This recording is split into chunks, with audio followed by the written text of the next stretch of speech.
अरे तेज तेज कदम बढ़ाओ तो हम जल्दी पहुंच जाएंगे, जल्दी पहुंच जाएंगे।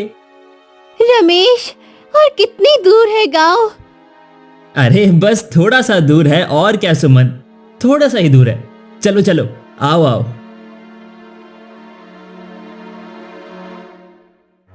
तुमने कहा था कि जंगल के रास्ते से जल्दी पहुंच जाएंगे, लेकिन अभी तक गांव नहीं आया। अरे सुमन, तुम भी ना, अरे तुम भी बड़ी भोली हो। देखो, जल्दी पहुंचने का मतलब ये था कि अगर हम दूसरे रास्ते से जाते तो 3 दिन लगते, और जंगल के रास्ते से सिर्फ 1 दिन लगेगा। हाँ, अरे जल्दी का मतलब ये थोड़ी ना होता है कि हम फुर से उड़कर पहुंच जाएंगे। अरे भाग्यवान, चलना तो पड़ेगा ना, और अभी तो आधा ही दिन हुआ है, आधा दिन तो अभी बचा है, तो चलते रहो दनादन। वो सब तो ठीक है, लेकिन इस जंगल के बारे में अजीब बातें सुनी है मैंने। कहते हैं यहाँ राजा उदयभान के पूर्वजों का पुराना महल है, जहाँ से विचित्र आवाजें आती रहती है। ये सब सुनी सुनाई बातें हैं सुमन, लोग बेवजह डरते हैं, ऐसा कुछ नहीं होता। हाँ, जो भी हो, मुझे तो बहुत तेज प्यास लगी है। हाँ, वो उधर देखो, उधर सरोवर दिख रहा है, चलो वहीं से पानी पी लेते हैं। चलो चलो। सुमन पानी पीने के लिए झुकी ही थी, तभी उसकी नजर सरोवर के उस पार गई। उसने रमेश का हाथ कसकर पकड़ लिया। रमेश, वो देखो। अरे ये महल यहाँ, ये कहते हैं यही राजा उदयभान के पूर्वजों का महल है, लेकिन ये तो नया लग रहा है। अरे लेकिन मैंने तो सुना था कि ये तो जलकर खंडर बन चुका था, लेकिन इसकी चमक देखकर तो लगता है कि जैसे ये अभी अभी बना हो। बाप रे, ये कैसे संभव है? रमेश, हम यहाँ से चले, ये जगह अच्छी नहीं लग रही। अरे नहीं नहीं सुमन, मैं देखना चाहता हूं कि ये महल सच में या कोई भ्रम का हिस्सा है। आखिरकार दूध का दूध और पानी का पानी होना चाहिए। रुको, मैं देखता हूं। जैसे ही रमेश और सुमन महल के करीब पहुंचे, महल के अंदर से एक हिरनी दौड़ती हुई आकर उनके सामने ठिठक गई। उसकी आंखें अजीब तरीके से चमक रही थी। सुमन, ये हिरनी, इसकी आंखें कितनी अजीब लग रही हैं। अगले ही पल सुमन और रमेश को तेज चक्कर महसूस होने लगे। दोनों लड़खड़ाते हुए गिर पड़े और बेहोश हो गए। कुछ देर बाद सुमन की आंख खुली तो वो घबरा कर इधर उधर देखने लगी। रमेश, रमेश, कहाँ हो तुम? रमेश! तभी उसकी नजर झाड़ियों में पड़ी रमेश की खून से लथपथ लाश पर चली गई। उसकी आंखें खुली हुई थी, मानो वो मरते समय भी किसी भयानक चीज को देख रहा था। नहीं! रमेश! रमेश! सुमन बदहवास होकर गांव की ओर दौड़ने लगी। सुमन दौड़ती हुई गांव की चौपाल पर पहुंच गई। उसकी सांसें तेज चल रही थी, पूरा शरीर पसीने से भीगा था और वो कांप रही थी। चौपाल पर बैठे गांव के लोग उसे घबराई हालत में देखकर चौंक गए। अरे अरे, क्या बात है? क्या हुआ? तुम इतनी घबराई हुई क्यों हो? क्या हो गया? मुखिया जी, मैं और मेरा पति रमेश हम जंगल के रास्ते से गांव लौट रहे थे। रास्ते में मुझे प्यास लगी तो रमेश मुझे सरोवर पर ले गए। जैसे ही हम पानी पीने झुके, हमें सरोवर के उस पार राजा उदयभान के पूर्वजों का महल दिखा।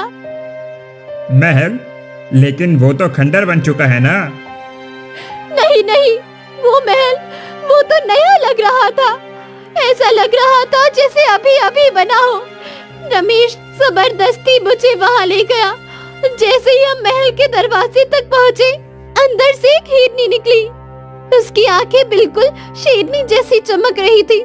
उसके बाद हमें कुछ याद नहीं। जब मेरी आंख खुली तो महल फिर से खंडर बन चुका था और और और रमेश की लाश मेरे सामने पड़ी थी। उसकी आंखें खुली थी जैसे मरते वक्त उसने कुछ भयानक देखा हो। मुखिया और गांव वाले एक दूसरे की ओर देखने लगे। गांव में डर का माहौल पसर चुका था। तभी भोला नाम का एक युवक आगे आकर बोला, अब तक तो हमने बस सुना था कि महल से अजीब अजीब आवाजें आती हैं, लेकिन इस तरह की घटना पहले कभी नहीं हुई। हमें ये बात तुरंत राजा उदयभान तक पहुंचानी चाहिए मुखिया जी। हाँ हाँ, तुम सही कहते हो भोला। हम अभी राजा उदयभान के महल में जाना होगा। चलो। राजा उदयभान अपने सिंहासन पर बैठे थे। उनके बगल में मंत्री दीनानाथ मौजूद थे। तभी मुखिया और भोला वहां आ पहुंचे। महाराज की जय हो। मैं सुंदरपुर गांव का मुखिया हूँ। मैं एक गंभीर समस्या लेकर आया हूँ महाराज। मुखिया पूरा घटनाक्रम विस्तार से बताने लगा। क्या ये संभव है मंत्री जी? बात ऐसी है महाराज कि आपके पूर्वजों का वो महल हमेशा से ही इस राज्य का सबसे बड़ा रहस्य रहा है। अब कुछ कहा नहीं जा सकता। ये घटना सच भी हो सकती है और भ्रम भी। इसका उत्तर तो हमें वहीं जाकर मिलेगा महाराज। तो ठीक है मुखिया जी, तुम जा सकते हो।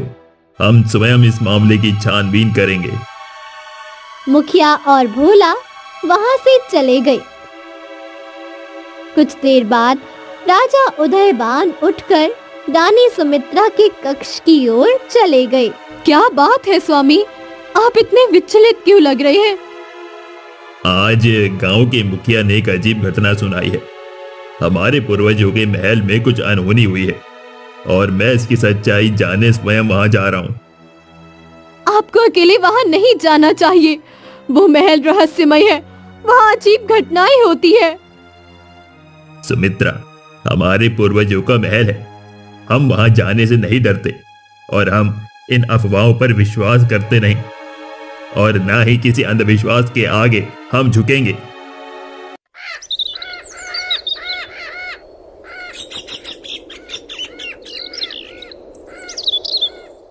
अगले दिन सुबह राजा उदयभान अपने घोड़े पर सवार होकर महल की ओर जाने की तैयारी कर रहे थे। तभी राजकुमार प्रताप वहां आ पहुंचे। पिताजी, आप कहाँ जा रहे हैं?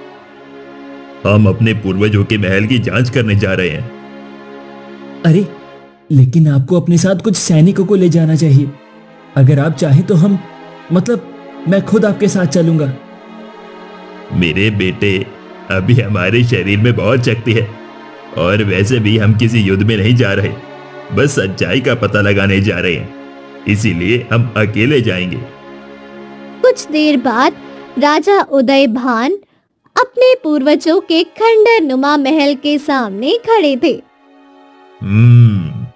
तो ये है खंडर। लेकिन मुखिया ने तो कहा था कि रमेश और सुमन ने इसे एकदम नया देखा था। अब आखिरकार ये सच क्या है? तभी महल के चारों ओर रंग बिरंगी रोशनी चमक उठी और क्षण भर में वो खंडर एक भव्य महल में बदल गया। राजा उदयभान अवाक रह गए। हे भगवान, ऐसा दृश्य मैंने कभी कल्पना में भी नहीं देखा। अब तो मुझे इस महल के अंदर जाना ही चाहिए। अगर बिना भीतर गए लौट गया तो महल के अंदर रहने वालों को मैं भला क्या जवाब दूंगा? राजा उदयभान तलवार निकालकर सतर्कता से महल के अंदर चले गए। चारों ओर कीमती पर्दे लटक रहे थे और सब कुछ वैभवशाली दिख रहा था। तभी उनकी नजर एक दीवार पर पड़ी जहां एक भयावह औरत की तस्वीर बनी हुई थी। तभी उनके कानों में किसी के कदमों की आहट पड़ी। उन्होंने मुड़कर देखा तो एक हिरणी खड़ी थी जिसकी आंखें अजीब ढंग से चमक रही थी। ओह, तो इसका मतलब मुखिया सच कह रहा था।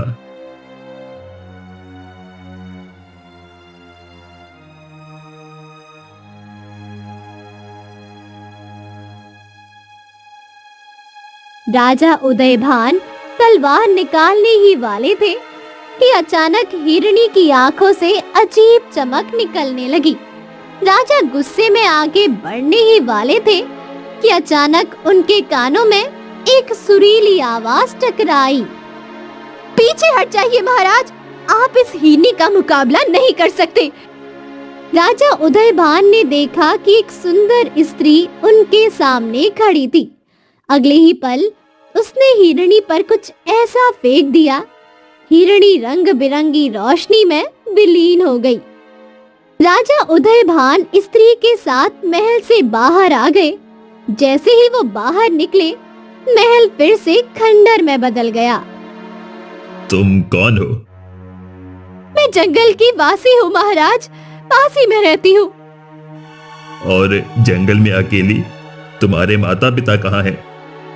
मेरे माता पिता कुछ दिन पहले ही चल बसे। लेकिन जंगल में अकेले रहना ये तो बिल्कुल भी आसान नहीं है। मजबूरी थी महाराज, मेरे पिता जादू टोना जानते थे, लेकिन सिर्फ अच्छाई के लिए। आपके राज्य में जादू टोना निषेध था, इसीलिए हमें जंगलों में रहना पड़ा। राजा उदयभान स्त्री को ध्यान से देखने लगे। उसकी सुंदरता उन्हें मंत्र मुग्ध कर रही थी और वो खुद को उसकी ओर खींचता हुआ महसूस कर रहे थे। तुमने उस हिरणी पर क्या फेंका था? मैंने कुछ दिन पहले देखा था कि एक युवक और युवती महल के द्वार पर खड़े थे। तभी वो हिरनी आई और दोनों बेहोश हो गए। अगले ही पल हिरनी ने युवक को मार दिया और गायब हो गई।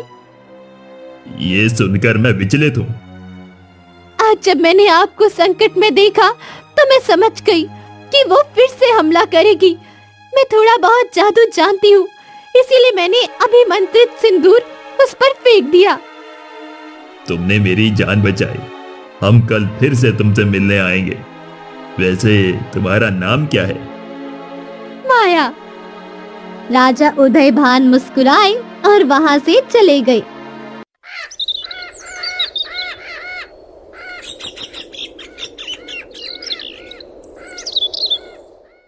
अगले दिन वो फिर माया से मिलने आ पहुंचे।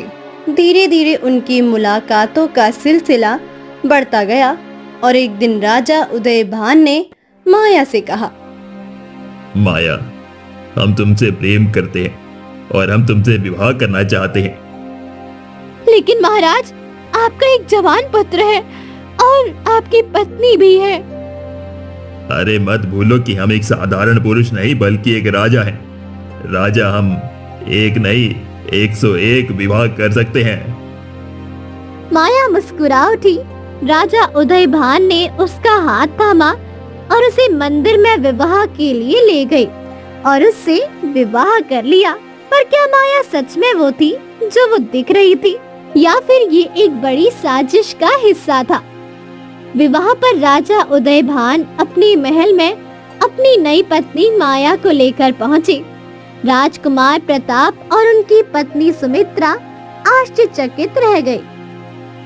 पिताजी, ये स्त्री कौन है? ये हमारी पत्नी है और इनका नाम है माया। महल में सन्नाटा छा गया। किसी को भी इस बात पर विश्वास नहीं हुआ। मैं महाराज, लेकिन ये है कौन? अरे हमने कहा ना, इनका नाम माया है। ये जंगल में रहती थी और मत भूलो कि हम एक राजा हैं और हमें दूसरा विवाह करने का पूरा अधिकार है। इतना कहकर राजा उदयभान अपनी नई पत्नी को लेकर अपने कक्ष की ओर चले गए।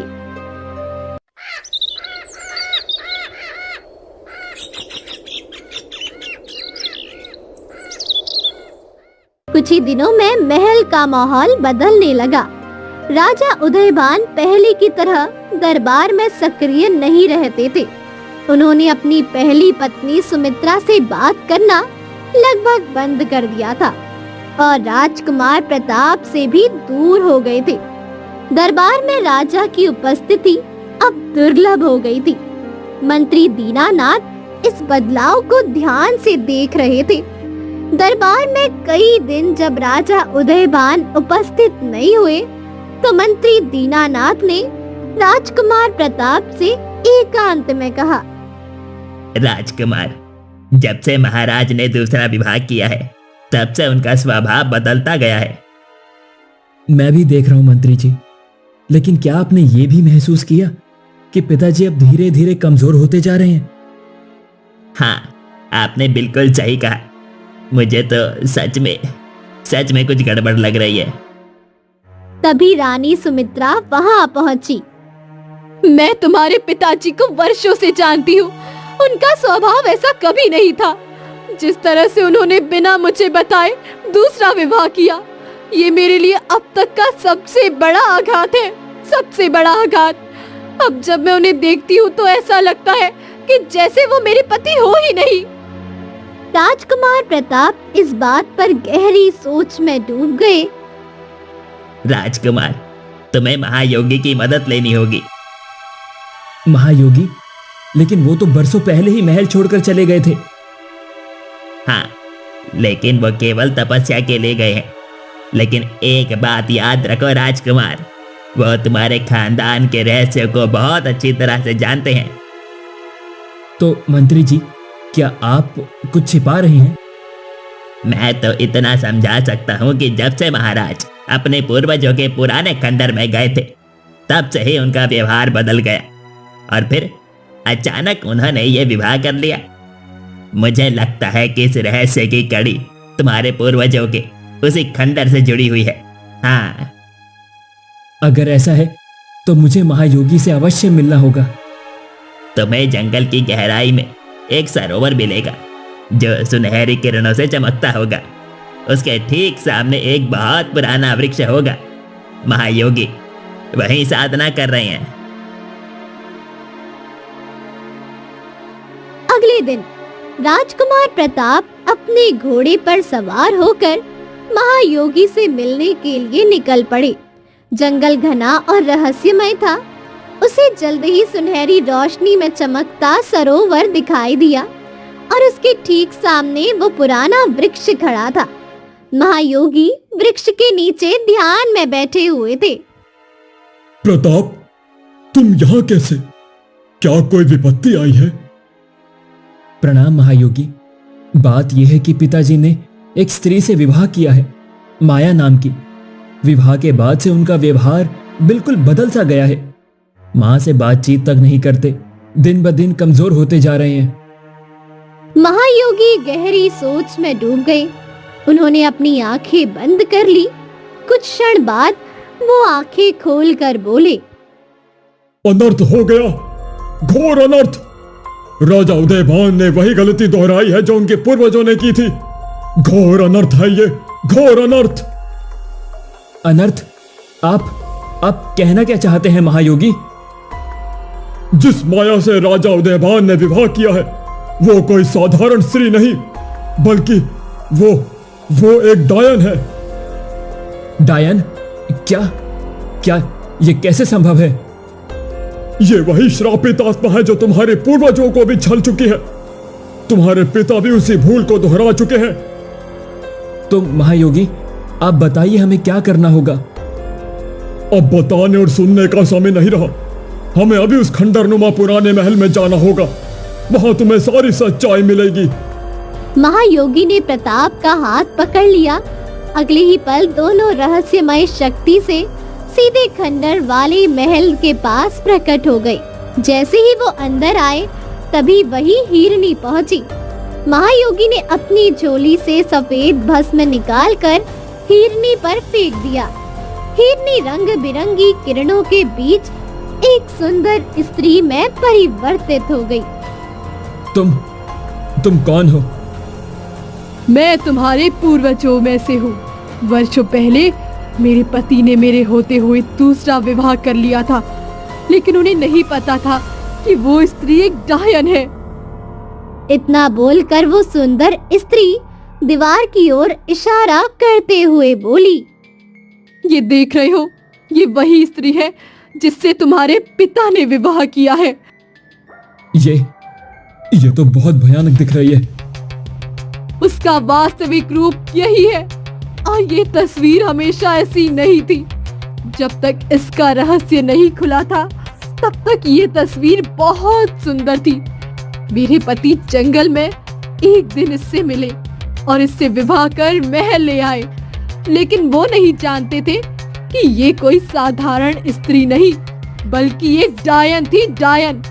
धीरे धीरे महल के लोग अजीब तरीके से मरने लगे और फिर एक दिन मेरे पति ने इसका असली रूप देख लिया।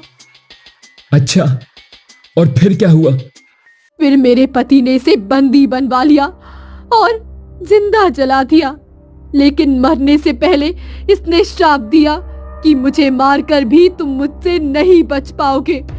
मैं वापस आऊंगी और जब आऊंगी तब इस राज्य का अंत होगा। जब माया को जलाया गया था तब उस समय के राजगुरु ने मेरे भीतर कुछ जादुई शक्तियां डाल दी थी।